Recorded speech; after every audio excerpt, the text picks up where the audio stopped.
ہمارے گھر والوں نے بھیجا، شیئر کرتا ہے، لیکن جس کے گھر سے کچھ نہیں آتا،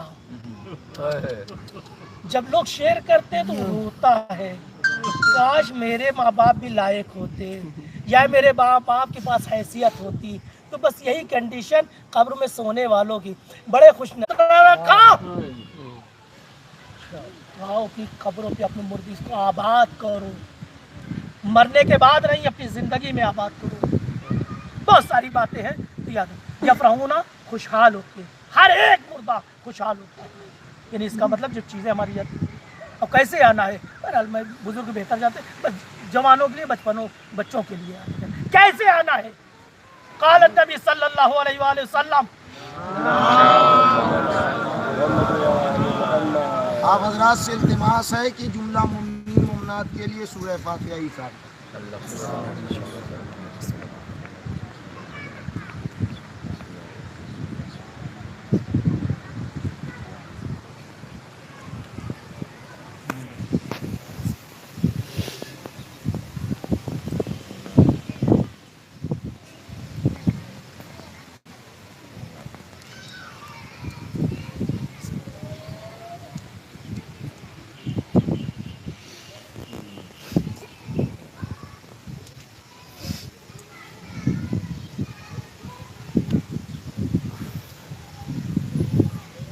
کے آداب ہوتے ہیں نا، سلیقہ ہوتا ہے، تہذیب ہوتی ہے، تو قبرستان میں آنے کی تہذیب کیا ہے؟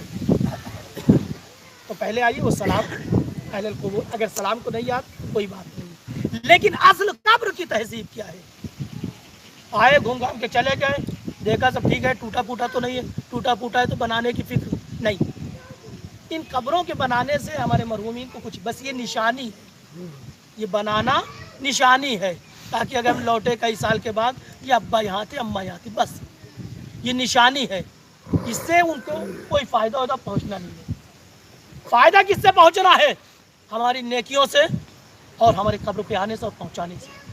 تو قبر پہ آئے تو کیا کریں؟ کہہ رہے نبی کریم فرماتے جب قبر پہ من زار القبر المومن، جو مومن کی قبر کی زیارت کرے، وقرا سبع مرات انا انزلنا، 7 مرتبہ سورہ قدر یعنی انا انزلنا، قبر پر جاؤ، جب کسی کی قبر کی زیارت کرنے ہو تو قبر پہ ہاتھ رکھو، کیا پڑھو؟ انا انزلنا، کتنی مرتبہ؟ 7 مرتبہ۔ اور یاد رکھیے یہ نہیں ہے کہ مولا کائنات یفرحون، تمہارے آنے سے خوشحال ہوں گے، صرف انہی کو فائدہ پہنچے گا۔ سورہ فاتحہ پڑھو گے، ظاہر سی بات ہے قرآن پڑھ رہے ہو، زبان آپ کی پاک ہو رہی، ظاہری فائدہ تو یہ آپ کو مل رہا ہے۔ اس کے بعد نبی کریم فرماتے ہیں جب مومن کی قبر پر، مومن کے قبر کی زیارت کرنے جاؤ تو 7 مرتبہ انا انزلنا پڑھو، غفر اللہ لہو وصاحب القبر، پروردگار تو پڑھنے والے کو بھی بخشے گا، جس کی قبر میں پڑھا جائے اسے بھی بخشے گا۔ صرف انہی کا فائدہ نہیں، یہ نہ سوچے سب فائدہ انہی کا ہو رہا ہے، ہمارا کیا فائدہ۔ اور عجیب دیکھے، ترتیب دیکھے، حدیث میں ترتیب دیکھے، غفر اللہ ہو، پروردگار پڑھنے والے کو بخشے گا، ترتیب میں پڑھنے والے کی مغفرت پہلے ہے، اور جس کی قبر پہ پڑھا گیا ہے اس کی مغفرت کا تذکرہ بعد میں ہے۔ گویا تم احسان کر رہے ہو، تم آئے مرد مومن کی قبر پر آئے تو گویا تم نیکی کا آغاز کر رہے ہو، تو صحیح اگر نیکی کا آغاز کر رہے ہو تو مغفرت بھی تم ہی سے شروع ہوگی، تم سے شروع ہوگی، مردے میں ختم۔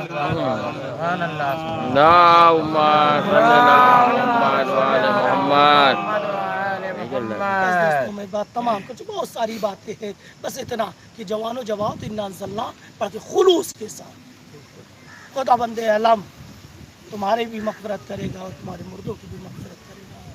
جب چاہنے والے قبر پر آتے ہیں تو مردے شاد ہوتے ہیں، قبر میں سونے والے شاد ہوتے ہیں۔ جب میں اس باب میں آداب میں پڑھ رہا تھا، جب یہ میری حدیث میری نظر سے گزری تھی، خدا کی قسم میرے آنکھوں سے آنسو آ گئے، مجھے کربلا کا منظر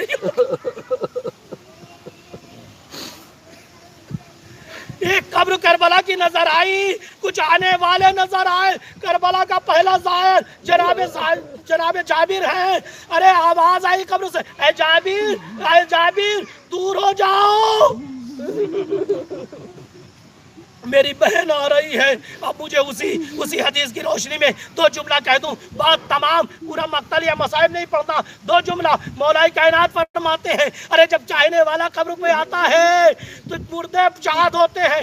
یقیناً جب قبر امام حسین پر ارے جناب سید سجاد آئے ہوں گے, مولا شاد ہوں گے, ارے میرا بیٹا آ رہا ہے, ارے رباب کو دیکھو گا شاد ہوئے ہوں گے, ارے میری زوجہ آ رہی ہے, ارے جب جناب زینب ام کلثوم کو دیکھو, ارے میری بہن آ رہی, کتنا شاد ہوئے ہوں گے.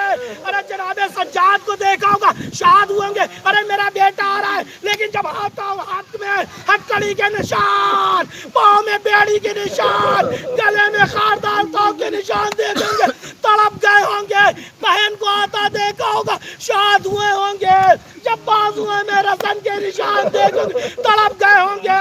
ارے جب قافلہ نظر آیا ہوگا شاد ہوئے ہوں گے. لیکن جب قافلے میں 4 سالہ سکینہ نظر نہ آئی ہوگی تڑپ گئے ہوں گے. پروردگار تجھے واسطہ محمد و عزت و جلالت و نصرت کی خلاص. پروردگار